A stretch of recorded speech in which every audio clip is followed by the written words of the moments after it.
Our NBA analyst, Jevohn Shepherd, joins us now to help us get a better idea of where we can expect the Raptors to finish in the Eastern Conference this season. We're going to do it by playing a little game we call higher or lower. So, Jevohn, I'm going to throw teams at you one by one, all from the East. You're going to let us know if you have that team finishing this season higher or lower than the Raptors in the East. All good? Got you. Let's do it. He's ready to go.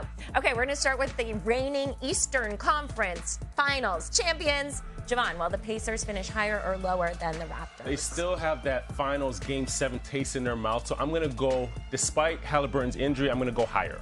All righty. Next, the Brooklyn Nets, higher or lower than Toronto? They're going to have 5 rookies in that rotation, lower. Okay. Chicago Bulls finished higher than the Raptors last season. Oh, and this year they're going lower. Lower. All right, that's an easy one.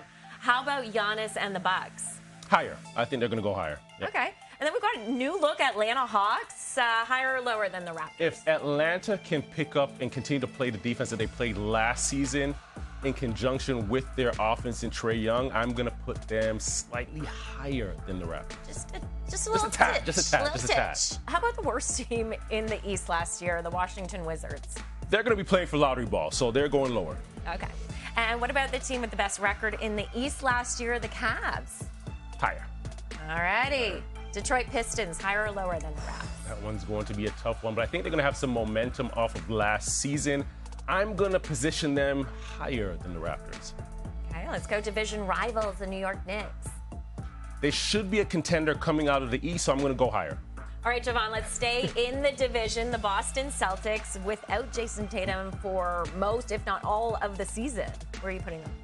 Well, no Jason Tatum, but they play a brand of basketball where they feel like nobody really loves them and nobody gives them enough credit. They still have Jaylen Brown, Derek White, Anthony Simons. They're going to play hard, so I'm going to put them above the Toronto Raptors. Okay, how about LaMelo Ball and the Hornets? LaMelo Ball, Brandon Miller, right? Really good young talent, but I still feel like they play TikTok basketball. It's not winning basketball, TikTok basketball, so lower.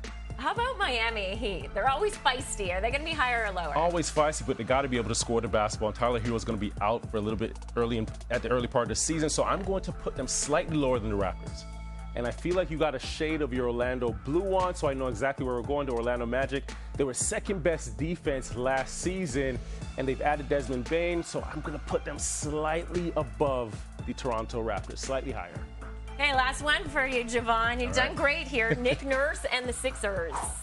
So this is a big if, right? This is a big one, right? You have Paul George, you have Joel Embiid. Now, if those guys can be on the floor together, if they can stay healthy and be on the floor together, above the Raptors, but that's a big if, so I'm going to put them lower than the Raptors. I got to see it. Ifs and buts. There we go. Based off your answers, it looks like you have the Raptors finishing as a play-in, as the 9 seed. If they do end up being a play-in team, would you call that a successful season for them? Yeah, it's definitely a successful season because you think they finished with 30 wins last season. That'll put them in the range of 10 more wins. You think about all the changes, leadership, all the players that have been changed over the last couple of years, and for this team to have found a way to be successful and get themselves into a play-in situation, I think that's definitely success. But also, I think they can finish as high as maybe 6, 7, as the kids say. Yeah, they sure do. What do you think is going to be the biggest determining factor of whether or not they actually do have that success? Well, it's going to be on the offensive side of the floor. Last season, they finished 26 in the league in offensive rating, and they've definitely got to be better there. Obviously, Brandon Ingram helps them on the offensive side of the floor, but a lot of it is going to be rotations and how they shoot the basketball. If they can shoot it, average from the three-point line, and create spacing on the floor, they position themselves to be a really good team in the East because they're carrying over a really good defense from the latter part of last season where they finished second in the league post-All-Star break. And we've seen them play that defensive brand of basketball in the preseason, but it's going to be on the offensive end. How fast can they get that offense flowing?